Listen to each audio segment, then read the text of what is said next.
when you approach the podium, and the red light will come on when your time is up. And again, I thank you all for coming. And Bruce Hoffer, 2535 North Street, Beaumont, Texas. Hello. I'm Bruce Hoffer. I'm board certified in criminal law. I practice criminal law and family law in this county and the surrounding counties.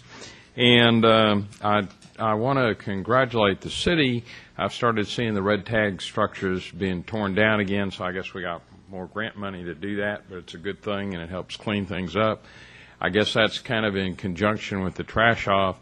Wonderful that 750 people or more came out to do that.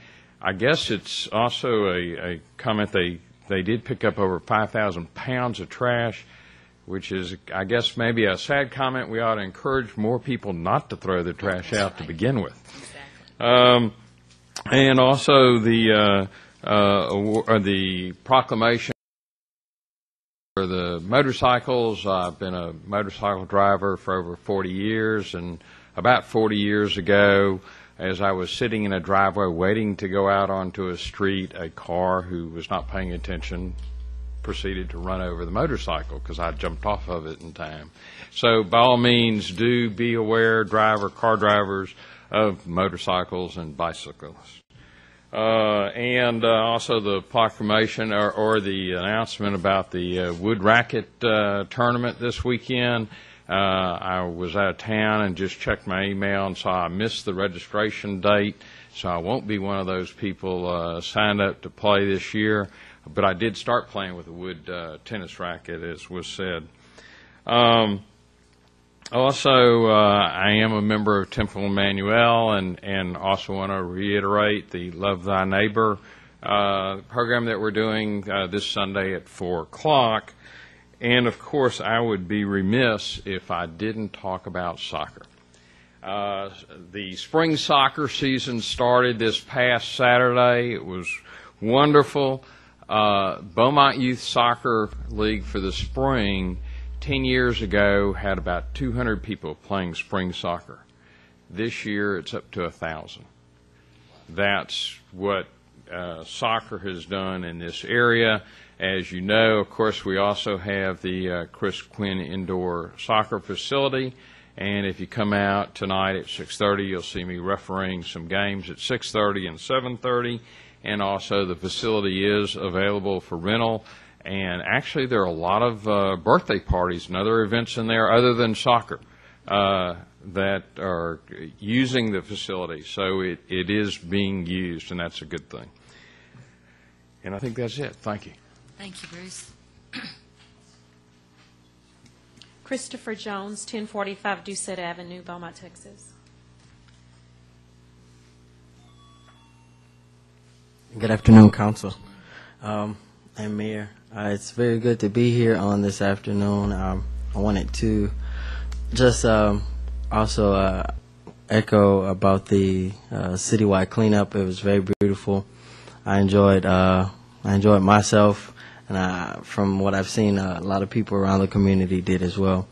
One of the things that I wanted to bring up about the contract with cutting some of the private properties, if we could possibly work in our contract where we have them to cut the grass that's along the curves that's protruding over the sides of the curve, which in turn stops trash from stops the water from properly flowing down the gutters. And if we could possibly continue to pat Patrick and Dr. Haney and Chris on their backs for the progress that they're doing over on the Madison Street project, as well as some of the other streets that are being repaired in the city. And just wanted to tell everybody thank you.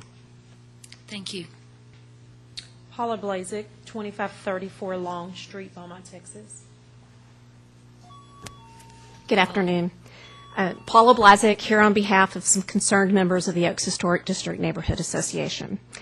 As the council knows, our district is protected by an overlay of ordinances that are designed to preserve the historic structures in our neighborhood by requiring exterior alterations and additions to be reviewed by the city planning department to ensure that any changes are appropriate to the home and its surrounding neighbors. If the planning department feels there is any question about the appropriateness of the changes or denies the request, the decision is referred to the Historic Landmark Commission. The Landmark Commission is supposed to enforce the ordinances as written. We have very recently discovered what we believe is a deficiency in this system and wanted to bring it to the attention of council and ask the administration to consider amending the ordinances to correct the situation. Specifically, the current system does not allow affected neighbors to appeal to council if the commission approves something that is not allowed by our ordinances. Under the current system, if the commission denies a request, the applicant can appeal to council for that decision to be overturned. But if the commission approves something that is contrary to the ordinances, and there are concerned and affected neighbors who want to redress the situation, the only vehicle open to us at this time is to sue the city and seek an injunction requiring the city to enforce the ordinances as written. Our ordinances are a social contract among the city and the homeowners in our district. The goal is to both turn around a traditional neighborhood and a transitional neighborhood, and to preserve our city's cultural history. Many people have moved to our neighborhood and invested significant money in restoring homes in reliance on the strength of our ordinances in protecting what can be done with properties around them, and the city's commitment to enforcing the ordinances as written.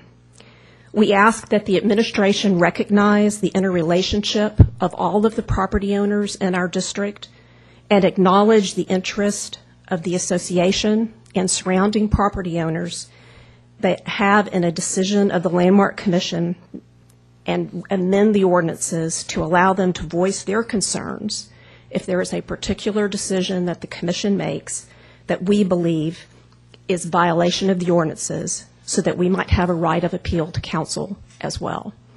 And if anyone wants any specifics about the situation, I'm happy to bring it to your attention. But I believe that it was somewhat of a surprise when we approached City Attorney Cooper and the city manager and our city councilman to say, what do we do if we disagree with the decision? And we all found out that we don't have any right of recourse under the current ordinances, and we'd like to see if that could be changed. Thank you. Thank you, Paula. That's all that I have, Mayor. Is there another citizen who wishes to speak? There's only one left. We appreciate it. Thank you all for coming. We will now recess into executive session.